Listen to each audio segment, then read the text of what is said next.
open road. To my left is China and Bhutan. Straight ahead is Myanmar and to my right is Bangladesh. But today, I am going to explore this very piece of land I'm standing on.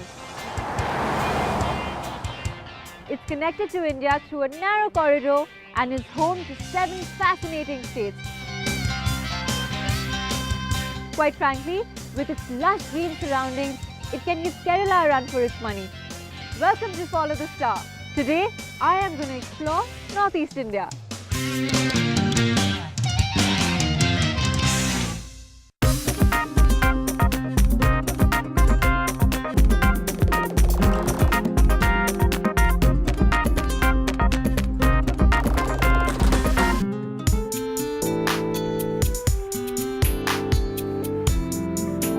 Now, the whole of Northeast India is probably only 3/4 the size of Maharashtra.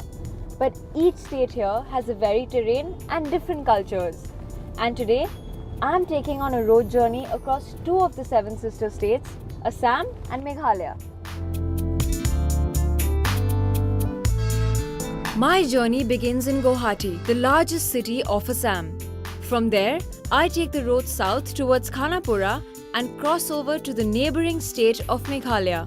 Driving on National Highway 40, I venture further into the hills, exploring towns like Nongpo and the beautiful lake of Barapani, before concluding my road trip in the state's capital city, Shillong. At first glance, Guwahati might seem like any other Indian city with its bustling traffic and crowded streets. But step back from the main junction and you're bound to enjoy the calming effect that this metropolis has to offer, thanks to the beautiful Brahmaputra that flows through the city. And that's not all. Guwahati is also known as the gateway of Northeast India. In fact, there are several taxis that ply from here to nearby destinations like Shillong, which is where I'm headed in my very own compact tourer, the Mercedes B180. I've been driving on the Guwahati-Shillong road and I will now get on to the National Highway 37, which is also known as the Assam Trunk Road. I've reached a locality called Khanapara, and this road is the border between Assam and Meghalaya. Now what's interesting here is that most locals get off at this point, cross over to Meghalaya, fill up fuel, buy alcohol and get back to Assam. That's because the prices in Meghalaya are half as cheap.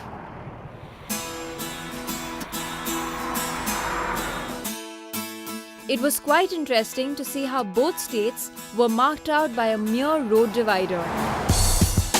I wish I could hop, skip and jump over to Meghalaya, but decided to stick to my road manners instead and drive on.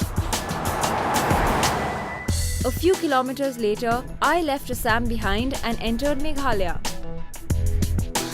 All this while, I had been picturing my first view of this state to be a blanket of greenery with beautiful hills on either side. But what lay ahead of me was a heap of concrete pothole roads and many diversion boards. Driving up the Khasi hills of Meghalaya was a real task at hand. The terrain was not mountainous, but it wasn't flat either, which made the roads inconsistent. A 4-lane highway was under construction, but since this part of the country is exposed to continuous rainfall, there were landslides that were being cleared up. This left me with one tiny patch of road to drive on, with vehicles coming in from the opposite direction. So halfway through my journey, I decided to get off at Nongpo, a market town.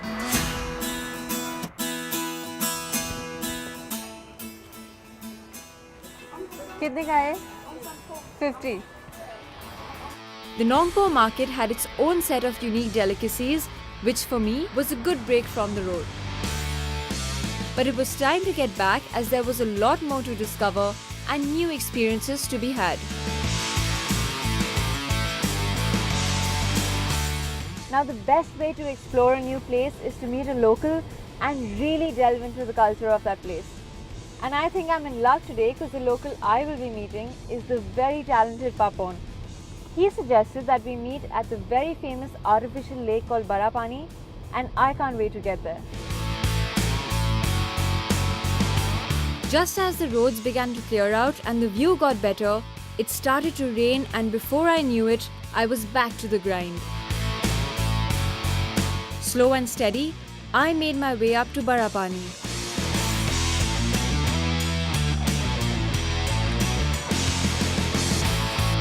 And finally, through the grim and muck, I caught my first glimpse of the stunning lake.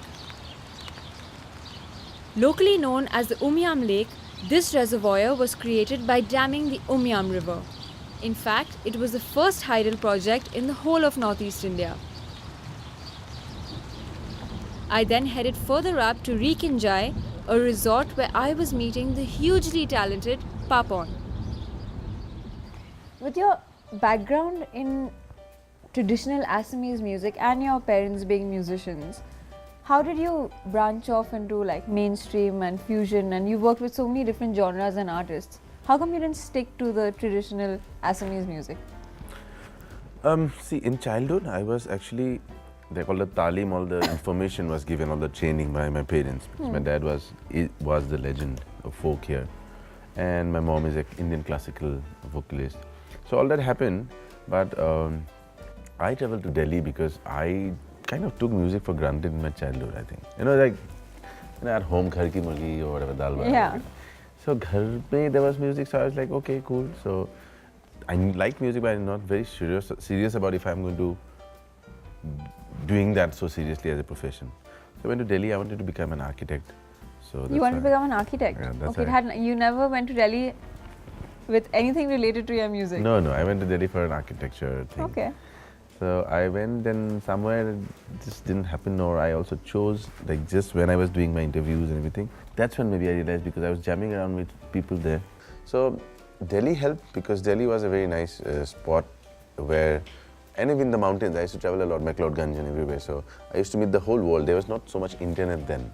So we didn't have that kind of exposure in terms of sampling anything from the world, YouTube or whatever. Yeah.